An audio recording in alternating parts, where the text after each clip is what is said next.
On Thursday, we got another drought update for Iowa, and as you may guess, it doesn't look good, especially across eastern and northeastern Iowa. For the first time this season, the U.S. Drought Monitor has introduced what we call exceptional drought in two separate areas. That's this maroon color. You see it just west of Cedar Rapids and then also across far northeast Iowa. This includes areas like Decorah, Waukon, and Cresco in northeast Iowa, and also Vinton and even Dysart in parts of Tama County. So it does include the very far eastern sections of the Local 5 viewing area.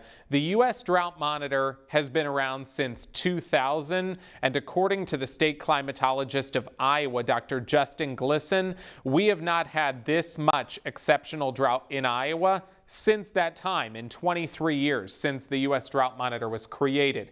5% of the state, which may not seem like a lot, but it is a fairly high amount when you consider what we're talking about, is under that exceptional drought. That is the highest classification of drought that exists on the scale. So I've got a sliding bar here. This is last week's drought, and then we have the right now. So you see that exceptional drought popping up there. Just last week, that did not exist. The area of extreme drought, highlighted in red, did exist, and there's been only a little change in where that is. This, by the way, does not account for the really beneficial rainfall that we had around the state on Tuesday, because the cutoff for data for the U.S. Drought Monitor is at 8 a.m. Eastern Time every Tuesday morning. So we'll see when we get the update next week if that helps us at all. When it comes to the year-to-date rainfall deficit, so this is how much below average each place is through essentially September 22nd,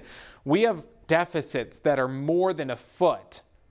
Nearly 12.5 inches below average, or actually a little bit more than that in Waterloo, nearly 11 inches below average in Mason City, and more than 13 inches below average in Cedar Rapids and Ottumwa. And that is especially concerning because as we head into fall, our average monthly rainfall goes down. So it's usually highest in the spring and summer. Even in August, it's pretty high. September, we have had some meaningful rain, and there is more on the way heading into the weekend. But once we get into October, November, and December, the average monthly precipitation, especially when it changes over to snow from rain, goes down, which means these areas of drought very well could extend into 2024.